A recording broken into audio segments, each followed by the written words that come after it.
আজকে সম্পূর্ণ অভিনব একটা সয়াবিনের রেসিপি নিয়ে এসেছি। তার জন্য একটা প্যানে আমি ঘি দিলাম, তাতে দেব বেগুন, পেঁয়াজ, রসুন, কাঁচা লঙ্কা। এগুলো খুব ভালো করে ভাজবো, ঢাকা দিয়ে ভাজবো যতক্ষণ না সেদ্ধ হয়ে যায়।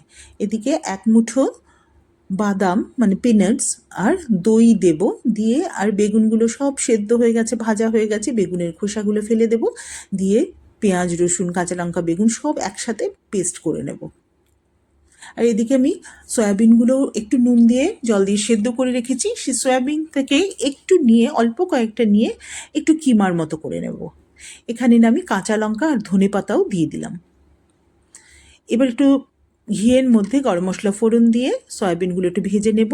নিয়ে এবার কিমা আর ধনেপাতা, কাঁচা লঙ্কা পেস্ট সব একসাথে দিয়ে একটু নাড়াচাড়া করে দেব। দিয়ে যে পেস্টটা করে রেখেছিলাম সেটাও দিয়ে দেবো। এটা আর খুব বেশি ভাজাভাজি করার দরকার নেই, এটা তো ভাজা হয়েই রয়েছে।